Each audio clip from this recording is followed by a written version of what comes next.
Greetings to you, dear students. This is again Madhu Kamra with a video lecture on Girish Karnad's play Nagamandala. Nagamandala is also called Play with Cobra and it appeared in 1997. Before I talk about this play, let me tell you something about Girish Karnad as to what makes him so singular a dramatist. Girish Karnad was one of India's most prominent intellectuals who manifested a multifaceted personality as he was a writer, playwright, actor, and also a director. He was born in Bombay on May 19th, 1938, and he attended Karnataka University where he studied Yakshagana theatre, which is important because we are going to talk about his theatrical skills, so it is important that he studied Yakshagana theatre. He also went to Oxford University, and he was also a scholar who studied politics, economics, and philosophy. And this is a very important piece of information that his first play was written when he was at Oxford, and that was Yayati, which appeared in 1961. Since then, you will find that he has written a number of plays. He primarily used to write in South Indian languages, preferably Kannada, and then used to get translated into English and other Indian languages.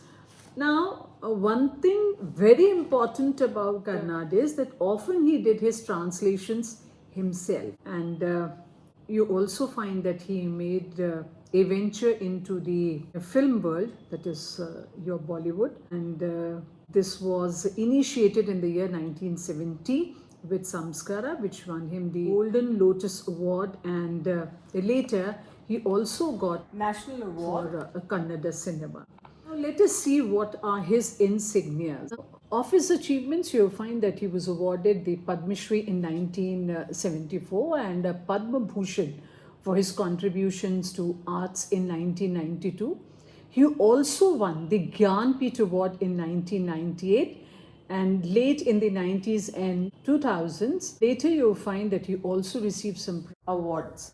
Directing movie and then acting in film like Iqbal and Life Goes On. And his final literary work, that is Raksha Tangadi. You also find that he was the director of Film and Television Institute of India in Pune for a period of 2 long years. Then he was also the president of Karnataka Nataka Academy, a Fulbright scholar, and at the same time chairman of the Sangeet Natak Academy in New Delhi. Then he was also the fellow of Sangeet Natak Academy. Then he was the director of Nehru Center, High Commission of India in London. And finally, Karnad died on June 10th, 2019. And what is significant is the obituary that was published by The Guardian, which says, a secularist who condemned the rise of nationalism in India. He took advantage of his position to campaign for the rights of LGBT community, women, the Dalit caste, and religious minority. The play is also called a story theatre because Girish Karnad employs the technique of a story within a story. So, here you have an old man who becomes the storyteller, and flames, personified as human beings, they gather together and they hear to the story which is being narrated. Into Nagamandala, let me first give you the list of the characters. You now have it on your screen. Major character is Apanna, who is a spoiled male, and he is the one who is totally indifferent to his beautiful wife Rani. The other character is Nag, who is Black Cobra, and you find that throughout the length of the play you have the cobra appearing as Apanna in the human form. So you can say that Nag is what we call in Indian literature, in Indian mythology, an Ichhadhari Nag. You also have Kurudava, who is an old friend of Apanna's parents, and she's a blind woman. And you have Kapanna, who is the son of Kurudava. Now we move to the plot. The play is structured in 2 acts and it begins with a prologue. In the prologue, you find that a man is sitting in the temple and he declares that he would be dead within the next few hours. In order to keep himself alive, he has to remain awake throughout the night because he is under a curse. And the curse is that he has written a number of plays, staged them, and has caused a number of people who have trusted him to fall asleep. Now he does not want a righteous death. That is why he has come to the temple so that he can either remain awake throughout the night, or in case he falls asleep, he may die all alone in the temple. So now the scene shifts. Act 1, you find that story, who has taken the form of a young woman, starts the narration. And what is the narration all about? It is about Rani, a young bride who is neglected by her indifferent and unfaithful husband, Apanna. You find that Apanna spends most of his time with his concubine and comes home only for lunch. Rani, who, like most of the typical wives, in order to win her husband's affection at any cost, tries to please her husband, but she fails. One day she narrates her plight to Kuruduva, the blind woman, who sees that this woman is locked in the house and sees the world standing at the bar of the door. So Kuruduva, out of compassion and help her, gives Rani magical roots which she was given by a mendicant, with an instruction that this be added to the curry and fed to Apanna. Now, very next day when Rani adds it to the curry, you find that it becomes blood red in color. This frightens her, and out of fear she takes it out of the house and puts it into the nearby anthill, where Naga, the king cobra, drinks it. Here we come to the close of Act 1. Now, after drinking the concoction, Naga takes the form of a human being as he is enchanted by Rani and begins to visit her every night in the form of a husband. This brings marital bliss to Rani because she is not able to find the difference between real Apanna and the cobra guised as Apanda. As a result, Rani becomes pregnant and she breaks the news to Apanna, later the human one. He immediately accuses her for adultery and denies having fathered the child.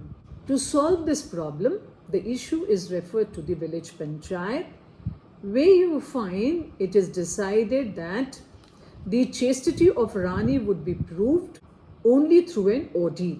Now, to prove her fidelity, she approaches the king cobra, who suggests that she could take an ordeal of holding a live cobra in her hand and taking a vow that she has not committed adultery. Now, it is a popular belief that if someone holds a snake in one's hand and speaks lies, then the person is likely to be killed by the snake god because it hates untruth. So when the ordeal takes place, Rani goes to the snake burrow, pulls out the snake, and vows that she has never touched any male other than her husband and the Naga in the burrow. She is declared chaste by the village panchayat because the Naga during trial spread its hood over her head, and here you find her chastity is affirmed, and as a result, Rani is raised to the level of goddess in human form. This makes Apanna, her husband, repentant, and also the concubine with whom he had extramarital relationship. Now they both live happily, and the concubine, in order to atone for the wrong she had done, accepts to be maid at her place. Now days pass by and Rani is blessed with a son. One day, the Naga feels the urge to see its baby, who is now protected by Apanna, the human form. And you find that when he goes there into the house, he finds 3 of them sleeping very comfortably. At first, the Naga is envious of Rani, who is in a state of happiness along with her husband. But then the Naga controls its disapproval and decides to remain close to Rani. Finding no other way, it decides to hide into the long tresses of Rani, which the Naga always admired. When Rani gets up in the morning, she finds that her tresses are very heavy, so much so that she cannot lift her tresses on her own. She asks her husband to comb her hair, and in the process, a dead Naga falls out. Then she requests her husband that the Naga be given a decent burial, and for this, the baby should also be made to participate. At first, Aparna refuses, but then, realizing that Rani is not an ordinary woman, he gives his consent. Now, the reason why Aparna gives his consent is that the long tresses of Rani had entangled the king cobra and had saved the life of the child as well as Aparna. So he has every reason to believe that she is not an ordinary person, and he again says that you are a goddess. So now you find that it is decided that the snake would be cremated and the fire would be lit by their child, and every year their son would perform the rituals to commemorate the death of King Cobra. On this note, the play comes to an end. Story makes a different end. When the old man realizes that it is still not morning, there is no sign of the approaching dawn, so he continues with the story and he makes a change in the end. When in the morning Rani gets up, she realizes that her tresses are very heavy. She makes a complaint to her husband that I am not able to hold my tresses, get me a comb. And then Aparna combs her hair, and in the process the cobra falls out. And noticing a cobra coming out of her tresses, immediately he rushes to get a stick so that the cobra be killed. Rani immediately realizes who the cobra is and she hides it in her tresses in order to save its life. She assures the cobra that you will always remain with me, but remain in my tresses. When Aparna comes, he finds that there is no Naga, and she says that the Nag has made an escape. So the kind of contentment that the cobra had witnessed when he had come to have a look of its child is now extended to the cobra. So the contentment that the cobra had noticed is now his trophy also. And on this note, he realizes that the story cannot be extended anymore. So at this moment, the old man realizes that it is morning now, and he stretches himself, gives a bow to the audience, and then leaves the stage. Let us talk about the folk tales from which this play has been derived. It is based on two oral tales from Karnataka. One of them is the story of the story. According to this oral tale, a story should never be suppressed. An old man who suppresses a story is duly punished for his misdeed.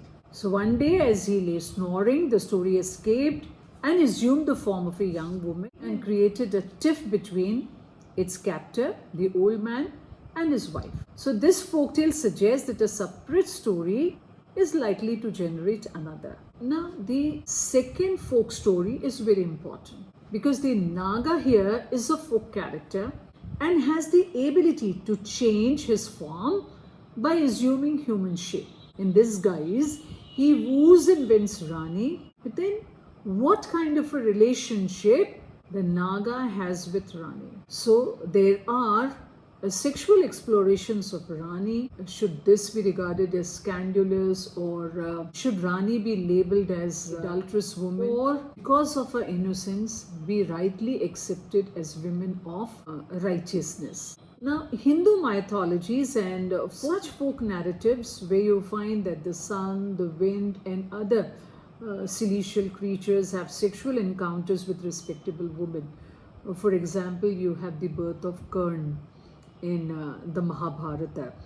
But then you will find that the character of Kunti is still regarded one of affirmation and at the same time of deep respect by the Pandavas. So the play questions such social markers, that is, whether Apanna and Rani, they make proper husband and wife, and why not a Naga who belongs to neither region can be rightfully accepted as a Rani's husband. Now, the separation of Naga from Rani suggests that such relationship cannot be permanently accepted and established in the society. Now, the use of the myths in the play Nagamandala makes the play all the more interesting. You have as many as 4 myths which are woven in the text of the play. The first is the myth of Naga. The second is that of the root. Third is of the ordeal that Rani faces. And the last is the myth of the Ratrani, which you find is very enchanting and beholding to the snake, and you find that it makes them come out of the burrows. No sooner the fragrance of these flowers spreads in the air. Apart from the use of myths, what is important is the delineation of womanhood in the play. Rani's predicament in Nagamandala makes the play much absorbing. Here you find that the play questions as to what kind of a treatment does a woman deserve. Does she deserve the kind of a treatment that Rani undergoes? Locked up in a house, separated from all human connections, and whenever the husband comes, she just have to attend to him, to feed him rightly, to make him at comfort, and then he goes out to have affair with another lady who is none other but one who trades in flesh. Now the question arises that does Apanna lock Rani because he is afraid that Rani might commit adultery when he is doing the same? Now, and you also find that he does not spend any fruitful time with his wife, neither is he interested in marital bliss that Rani aspires for. And what Rani gets through Naga brings her contentment and fulfillment as well as the trophy of motherhood. Now, the kind of ordeal that Rani undergoes reminds us of the ordeal of Sita in the Ramayana. And blissfully, Rani manages to get what Sita is deprived of. And towards the close, you find that the way she hides the Naga in her tresses establishes her desire to protect her son's father from the possible danger. And the danger is none other from a human being. Now, Nagamandala is the territory of the Naga, and Mandala here represents the temple. Now, what makes the Naga important is that it represents vital energy. Now, Rani's relationship with the Naga speaks about how a reptile aids to the liberation of a woman from the clutches of patriarchy from a feminine standpoint. Thank you, students, for watching me.